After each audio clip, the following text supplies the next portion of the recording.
이번 차시에서는 우리나라 여름철 기압 패턴의 상층 구조와 하층 구조, 그리고 우리나라 여름철 대표 날씨 패턴에 대해 학습하겠습니다. 이번 학습을 통해 우리나라 여름철 호우 및 장마의 메커니즘을 분석할 수 있고, 우리나라 여름철 폭염을 분석할 수 있으며, 우리나라 여름철 소나기 발생을 설명할 수 있게 될 것입니다.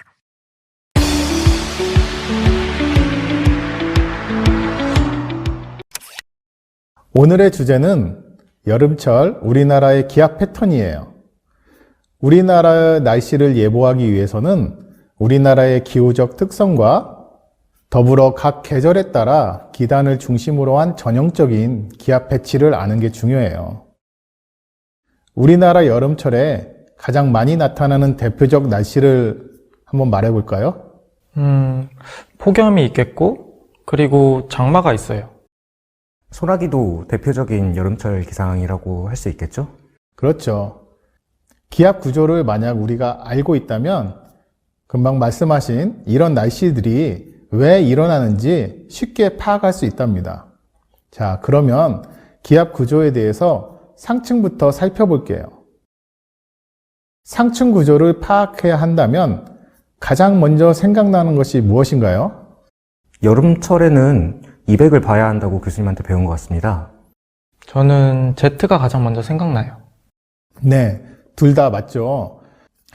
먼저 상층 구조하면 바로 Z를 떠올리기 쉬운데요. 아시다시피 Z는 계절에 관계없이 매우 중요한 분석 요소예요. Z를 기준으로 북쪽은 차고 건조한 공기, 남쪽은 따뜻하고 습한 공기가 존재하기 때문에 다양한 기상 현상을 유발할 수 있는 매우 중요한 핵심 인자죠. Z는 그림에서 보듯 여름철에는 우리나라보다 더 북쪽에 위치하고 있어요. 그 말은 우리나라가 온난 다습한 공기의 영향권 안에 있다는 의미가 되고, 겨울철에는 반대로 Z가 우리나라 남쪽에 위치해서 우리나라는 차고 건조한 날씨가 되겠죠. Z는 주변보다 풍속이 빠른 지역인데 성질이 다른 두 공기를 가르는 기준선 역할을 한다는 거네요. 그렇죠. 자, 그럼 우리나라 여름철 201기도를 한번 같이 볼까요? 자, Z가 어디 있는지 보이시나요? Z는 주변보다 풍속이 빠르니까 등 고도선이 조밀한 지역을 보면 되겠네요. 맞아요. 자, 그리고 이 일기도에서 또 다른 특징을 한번 말해볼게요. 중국 내륙에 중심을 둔 큰 고기압이 보이는 것 같습니다.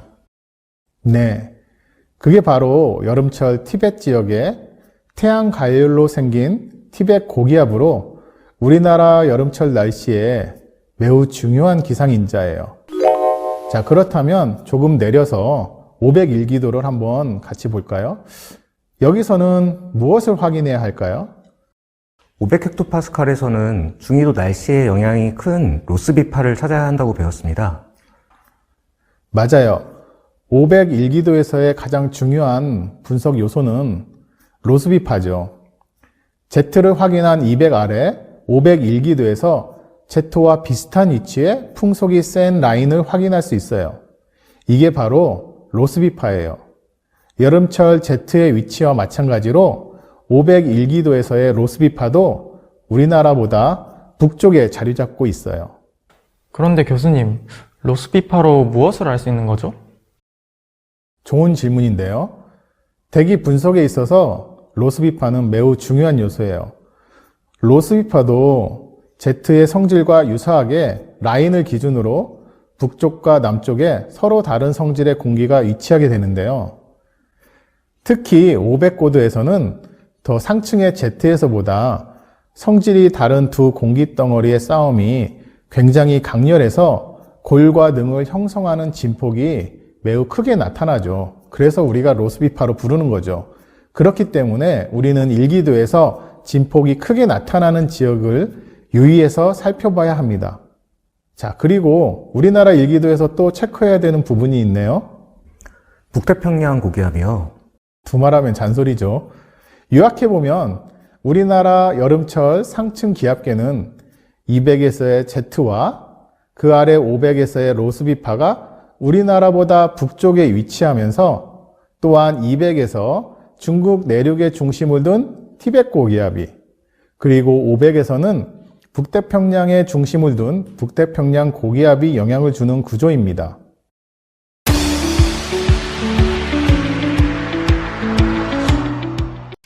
자, 이제 더 아래로 내려와서 우리나라 여름철 하층대기의 구조를 살펴볼까요? 자, 이 일기도가 어떤 일기도이죠? 여름철 전지구 평균 지상 일기도예요. 맞아요. 이 여름철 전지구 평균 지상 일기도에서는 500에서 확인했던 북태평양 고기압을 확인할 수 있고, 또한 티베트 고기압이 있었던 중국 내륙에는 태양 가열에 의해 발달한 열 저기압이 위치하고 있어요. 자, 우리가 상층과 하층을 나누어 봤는데요. 이를 토대로 3차원 모식도를 보도록 하겠습니다. 북태평양 중심을 둔 고기압이 지상에서 500까지 발달해 있고 200에서는 티베트 고기압이 위치하면서 그 아래쪽으로는 열저기압이 위치하고 있어요. 더 상층, 더 북쪽에서 흐르고 있는 Z의 모습도 확인할 수 있습니다. 그래요. 이게 바로 전형적인 우리나라 여름철 기압 패턴이죠. 티베트 고원은 고도가 높아 태양열을 흡수하면서 인도양으로부터 불어오는 따뜻한 바람이 더해져 발산하는, 즉 주변보다 뜨겁고 키가 작은 열 저기압이 발생합니다. 키가 작기 때문에 바로 이 상층에서는 고기압이 형성되겠죠. 이게 티베트 고기압입니다. 북태평양 고기압은 헤들리 순환 북쪽 끝자락에서 발생하는 하강기류의 영향을 받아 발생하는 고기압입니다. 그렇죠. 이런 현상이 만약 대륙에 위치해 있다면 그 위치에 사막이 형성됩니다. 같은 기작으로 대륙에 형성된 사막으로는 사하라 사막과 고비 사막 등이 있겠죠.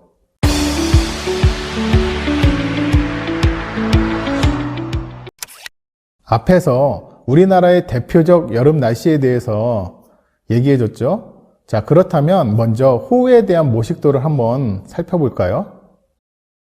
지상에는 중국 대륙 중심으로 열저기압이 형성되어 있네요. 해상에는 북태평양 고기압이 있고 열저기압과 그 가운데 우리나라가 있어요. 잘 보았어요. 중국 대륙의 열저기압과 또 해상의 북태평양 고기압이 위치한 가운데 우리나라 쪽으로 남서류에 온난 다습한 공기가 유입이 됩니다. 이 경우에 호우가 발생하죠. 여기에 북쪽의 상층 Z로부터 한기까지 유입되면 성질이 다른 남북의 공기 덩어리가 만나면서 우리나라의 장마가 형성된답니다. 물론 장마를 다룰 때 다른 여러 요인도 고려해야겠지만 Z를 중심으로 얘기해 본다면 여름이 되면서 상층 Z가 남에서 우리나라를 걸쳐 북으로 올라가게 되는데 이때 지상에 형성된 전체 전선이 상층 Z의 북상과 함께 우리나라를 남에서 북으로 훑으며 비를 뿌리게 되는 거죠. 자, 그리고 다음으로는 폭염을 한번 볼게요. 폭염과 호우는 정반대 현상이니 기압 배치도 완전히 다를 것 같아요. 물론 그렇게 생각할 수 있겠죠. 하지만 사실 모식도를 보면 폭염과 호우의 기압 배치 자체는 매우 유사해요. 기압 배치가 유사한데 어떻게 폭염이 있을 수 있는 거죠?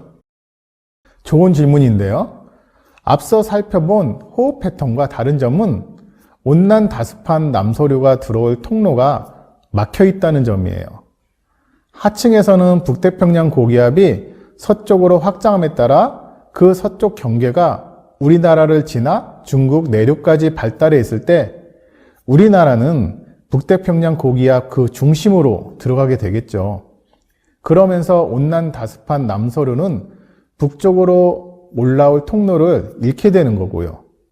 거기에 더해 상층 티베트 고기압이 동쪽으로 더욱 확장하여 우리나라를 덮고 있는 상황이 되면 우리나라는 하층에도 고기압, 상층에도 고기압인 상태가 되고, 이는 대류가 잘 일어나지 않는 형태, 즉 대류 안정도가 매우 높은 상태가 되어 우리나라는 출구 없는 폭염에 갇히게 되는 구조가 되는 겁니다. 자, 그렇다면 이번에는 소나기에 대해 알아볼 거예요. 소나기는 종강 규모에서 일어난 현상이 아니잖아요. 그래서 지금까지 본 모식도와는 좀 다를 것 같은데요? 그럴 것 같죠. 하지만 같이 한번 볼까요? 폭염 모식도에서 상층으로 발달한 티벳 고기압의 동쪽 경계가 중국 대륙을 벗어나지 못하는 수준일 때, 즉 우리나라 상층까지 발달하지 않은 상태에서 우리나라는 상층 Z로부터 한기의 영향을 받을 수 있어요.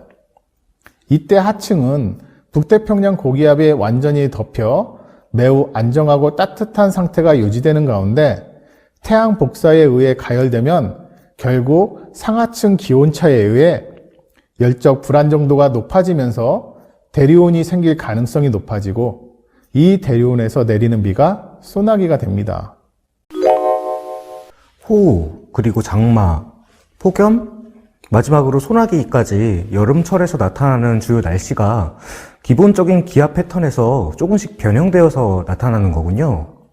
그렇죠. 그래서 우리나라 여름철 평균 기압계를 알고 있는 것이 그 응용을 하는데 매우 도움이 되는 거죠. 마지막으로 알아두면 매우 유용한 일기도상의 정량적 수치에 대해서 한번 이야기를 해보려고 해요.